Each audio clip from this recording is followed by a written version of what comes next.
Hi, everyone. Thanks for joining me today on my channel, Tantra and Tarot with Kelly. Today, we're going to be talking about the new moon in Scorpio. The new moon is today, November 4th at 3:14 p.m. Mountain Time at 13 degrees of Scorpio. It will be conjunct the sun, which is how a new moon always is set up. And the moon goes around her 28-day cycle and then meets up with the sun to recharge energy. So that's what we're doing at this time of the month, is we're recharging our energy. This new moon is going to be opposite Uranus at 13 degrees of Taurus, which will bring in sudden realizations, lightning strikes of insights, the feeling that you need to change, pull away, or expand into something new or someone different. I'm going to go ahead and just jump into the reading. Today, I'm using the Tarot of Sexual Magic. This deck I picked specifically because Scorpio rules the sexual organs. Scorpio is the healer, the therapist, the one who goes deep into emotions, and rules also death and transformation and the occult. So I'll start by pulling some cards from this deck. We may get the Tower or the Judgment card, or perhaps some Cups cards, because Scorpio is a water sign. I'm going to cut the deck, and then I'm going to choose one as well from my Moon deck, and then also from the Animal Spirit deck. The life cycle of Scorpio is represented by three different animals. It's represented by the scorpion, the eagle, and the phoenix. In the final stage, Scorpio must let go and burn so it can rise again and anew. This letting go in the season of Scorpio can be very challenging. Sometimes we feel the need to control, and so we want to hold on. But the lesson here is to let go so you can transform and go through whatever process it is, death or otherwise, a change in yourself to rise anew from the ashes. And just remember, what you resist persists. So if there's something that you don't want to let go of, look deeper into the reasons why it's serving you, and that may allow you to break it apart and find a better solution for yourself if letting go isn't the answer right now. And then later in the month, we're going to have Venus going retrograde. So as she enters the sign of Capricorn, it will be a chance to reflect on our boundaries and our material possessions and why those are important to us, and other things that Capricorn represents. So I've got these cards ready. Pardon me. I'm going to start by drawing a main energy, and then a past, a present, and a future energy.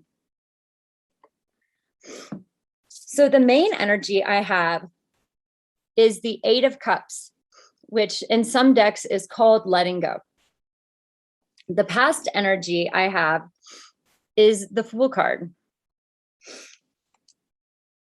The center energy I have is the Page of Cups. And the future energy I have here is the King of Wands.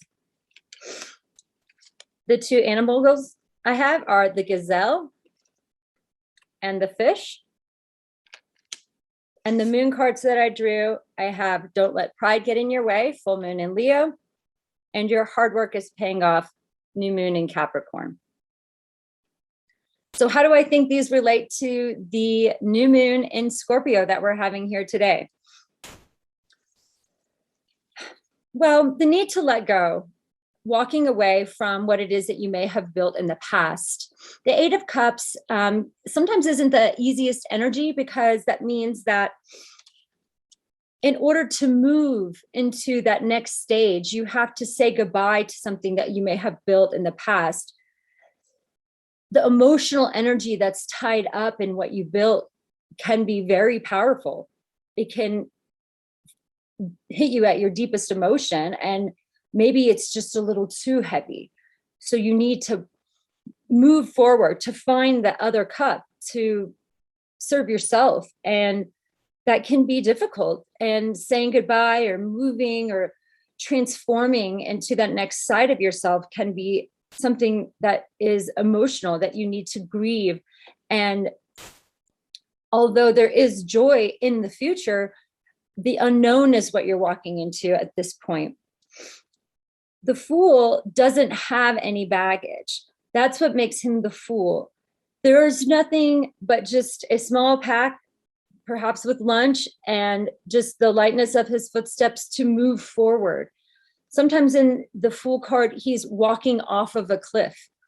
This Fool, however, seems to not be walking off the cliff, but walking very close to it. And he has a snake perhaps tied up around his ankle. You don't necessarily know what can hurt you when you're the Fool. And so this is a learning time frame, jumping out into something new. You're going to be learning about things about yourself that you haven't experienced before when you were carrying the baggage. And then you let it go, and you have this opportunity to become someone new, to start something fresh, and to be like childlike in your adventurous spirit, to move forward. And after letting go, the only option is to move forward. The Page of Cups is a sensitivity. It's a child who wants to love his mother. It's a sweet message. This simplicity of the sweetness surrounding this card means that this isn't supposed to be super sad. It can be a sweet letting go of sorts, and a simpleness to what is around the corner for you, not a complexity. And what's around the corner is we have this very creative soul who knows how to take charge, who knows how to lead, who knows what's next for him or herself.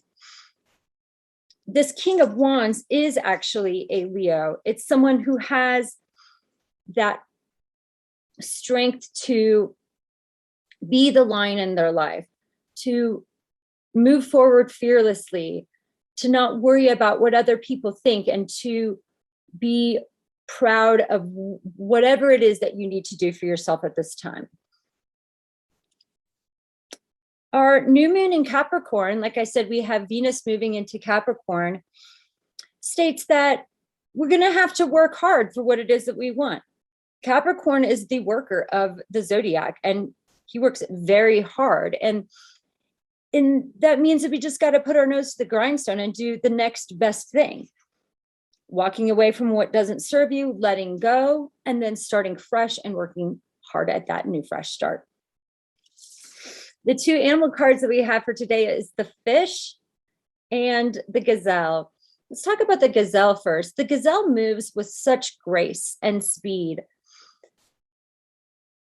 To be like the gazelle, we need to use gracefulness in these steps, to be heart-centered, to take graceful steps with other people, as to be thankful and aware that of their energy and why they're in our lives.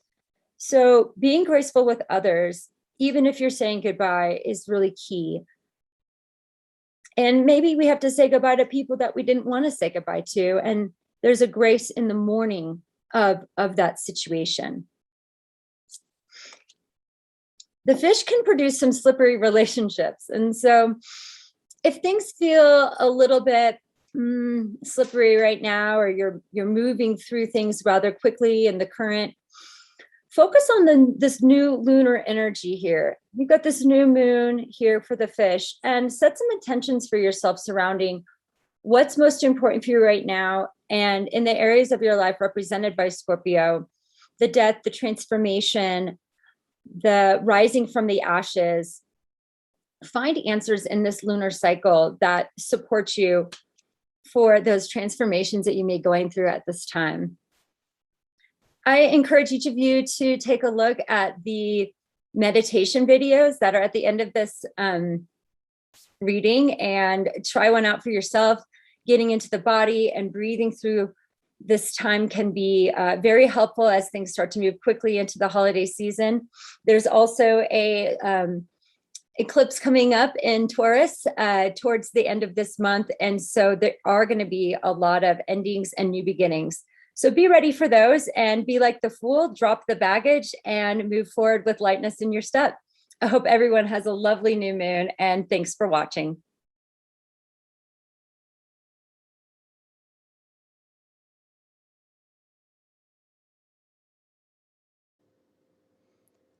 Please subscribe to my channel for more Tantra and Tarot.